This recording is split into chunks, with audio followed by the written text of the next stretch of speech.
എന്താ കുട്ടിയുടെ പേര്? മാനസ. മാനസ. മാനസക്ക് ബെന്നിനെ കണ്ടേ ഒക്കൂ അല്ലേ? I will be grateful to you. എങ്കിൽ സത്യം പറയാം, മാനസ ബെന്നിനെ കണ്ടു കഴിഞ്ഞിരിക്കുന്നു. ഞാനാണ് ബെൻ. കുട്ടിയോട് ഈ രഹസ്യം ഒളിപ്പിക്കാൻ തോന്നുന്നില്ല. ദയവ് ചെയ്ത് ഇത് മറ്റാരും അറിയരുത്. ഇന്റർവ്യൂക്കാർസ് വരും തരില്ല. I M A leading criminal advocate. കേസുകളുടെ നൂലാമാലകളിൽ പെട്ട് വട്ടം കറങ്ങുമ്പോൾ ഒരു റിലീഫിന് വേണ്ടിയാണ് ഞാൻ എഴുതി തുടങ്ങിയത്. ബെൻ എന്റെ തൂലികാനാമമാണ്. എനിക്ക് വിശ്വസിക്കാനേ കഴിയുന്നില്ല. ആദ്യമൊന്നും എനിക്കും വിശ്വാസം ഉണ്ടായിരുന്നില്ല എഴുതാൻ കഴിയുമെന്ന്. അവാർഡ് കിട്ടുമെന്ന് തീരെ പ്രതീക്ഷിച്ചതുമില്ല. Saranalayam is a great work. Yes yes. Sir, എനിക്കൊരു ഇന്റർവ്യൂ. പിന്നെ ആവാം, അതൊക്കെ പിന്നെ ആവാം.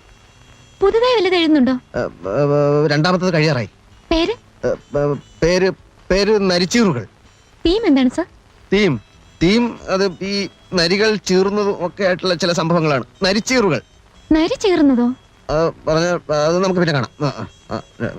സർ, സർ, സാറിന് ഇഷ്ടപ്പെട്ട പാശ്ചാത്യ എഴുത്തുകാരൻ ആരാണ്? പാശ്ചാത്യം ബെൻ കിങ്സ്ലി. അതുകൊണ്ടാണല്ലോ ഞാനും ബെൻ എന്ന് പേരിട്ടത്. ബെൻ കിങ്സ്ലിയോ? അത് ഗാന്ധിയിൽ അഭിനയിച്ച നടനല്ലേ? അതല്ല, അത് വേറെ, ഇത് വേറെ. നമുക്ക് പിന്നെ കാണാം പ്ലീസ്. സർ